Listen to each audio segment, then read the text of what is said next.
what do you remember about those theories like behaviorism, cognitivism, constructivism, and nativism? So as far as I can remember, the behaviorist theory is the one that suggests that a child mostly learns the language like as an animal being trained. Like you give a correct response, you get a reward. So how do you encourage correct answers? Like, let's say your students actually pronounce something properly, correctly. They basically give you the correct grammatical structure that you've been teaching them for a while. I don't know, they suddenly you start to use a word that you just taught them. So how would you encourage them? How would you positively reinforce this habit to continue? Well, and do you believe in that? Do you believe that, positive, right habits should actually be positively reinforced so we actually see them more and more in the class? Well, of course, I think we should reward those positive steps, because a person should have this feeling of satisfaction after the class, like I achieved something. Well, if they don't have it, if they only have this negative feedback, it won't last long. So, do you think that behaviorism has any implications for the way we choose to basically deal with our students' errors or mistakes? Well, I think sometimes we overreact when we hear wrong answers. I don't know if that is the thing with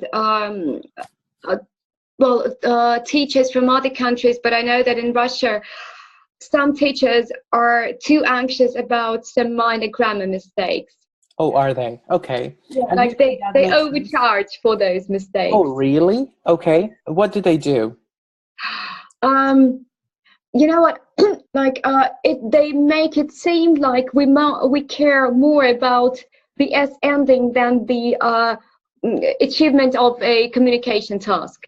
Okay, good. And it sometimes discourages people. They say, well, I said so much and I still got such a low mark because of this ending. Well, what are you doing? So now here we've got two options: immediate correction, or delayed correction, or no correction at all. So what are we doing what are we supposed to do as language teachers, especially nowadays that the purpose of any language teaching classroom is to encourage communication, to improve our students' communicative skills, right? So, behaviorism says, okay, it's a mistake, it has to be corrected immediately, okay? And then we're gonna study later on in this course that if mistakes are not corrected, they become errors and they are fossilized. So fossilization is very difficult to take care of, right? It's very difficult to correct. And once they learn a wrong structure and they actually produced it and they've never received any feedback from their teachers, they actually deem it as correct.